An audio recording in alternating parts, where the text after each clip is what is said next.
Ice cream conversation.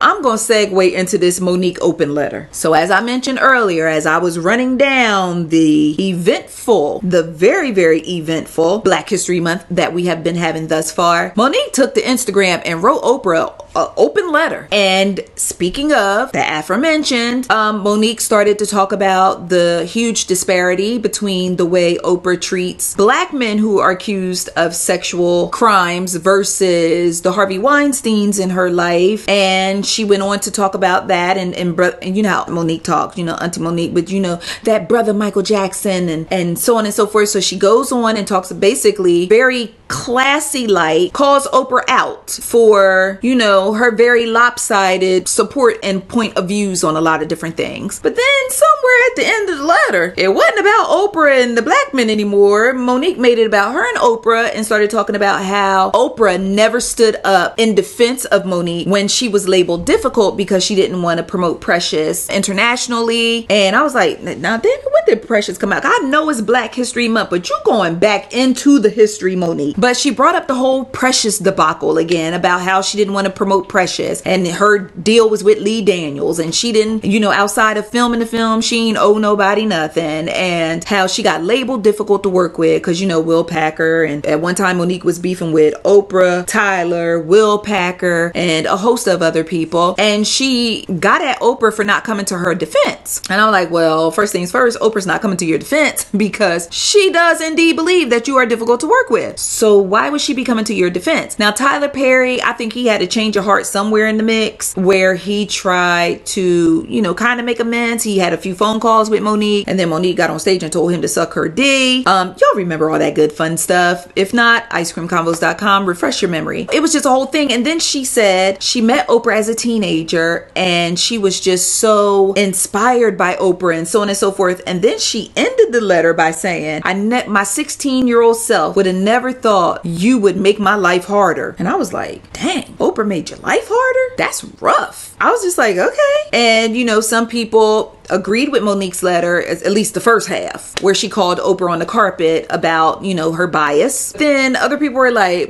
girl, Monique girl, sister girl, beloved. Like at some point in time, we got to give it to God and go to sleep. And at some point in time, you just got to let go and let God. But I mean, Monique is still hanging on to it. And you know, my thing is, Monique done been through a lot. And depending on where you stand on the spectrum, some people feel a lot of things she went through was self-inflicted. And a lot of things that she went through, she was a victim of circumstance. And then there's people like me that feels like it's a mixture of both. But at the end of the day, I have love for Monique and I want to see Monique win. But I think Monique got to give it to God and go to sleep sometime. Like, I think she still is carrying a lot on her heart and she still has a lot of animosity towards a lot of different people that she just need to put in the King Jesus's hands and just let him mold it and throw it in the trash can and hit a Kobe. You know what I mean? Like, cause you can't go through life feeling bitter like that. What was it? What day was it? It was one day. I just got on social media and told everybody, like, look here, if you did me dirty, I forgive you. And if I ever hurt you, I'm sorry. I'm sorry, player partner.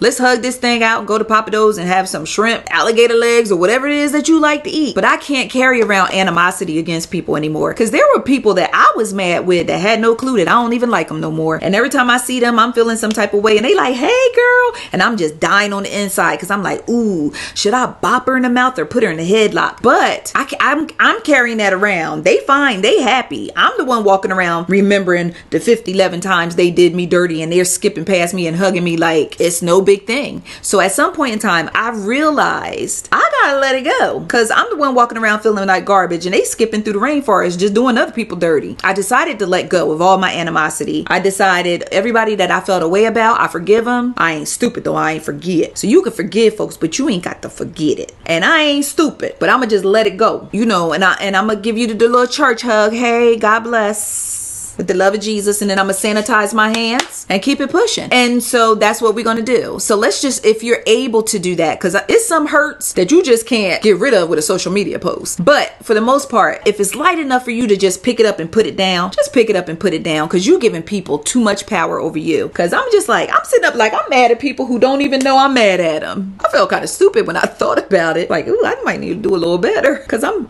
mad. They don't even know. And then you can't even post a subliminal message because 9 times out out of 10, it go right over their head. They don't even catch it. And I don't like to deal in subliminals. If you talk about me, just put my name on it so I can address it right away. Okay. You know, hopefully, let's just pray for Sister Monique that she give it to God and go to sleep. And I think Oprah and Gayle are currently having a huge awakening. Now, either they are going to kind of examine themselves, because anytime I get jammed up in some nonsense, I do self-examination. Like, okay, how did I F this up? And what could I have done differently? And how can I make sure this never happens again? So hopefully they'll do some stuff like that. Or, as Gayle said, somebody told her just chill in the cut. It'll blow over in a couple days. Because, you know, we tend to have that squirrel mentality. We'll be going in on somebody and then something else will happen and we'll be like, oh, squirrel. And then we'll go on to the next thing and start dragging the next person. So it's just one of those things.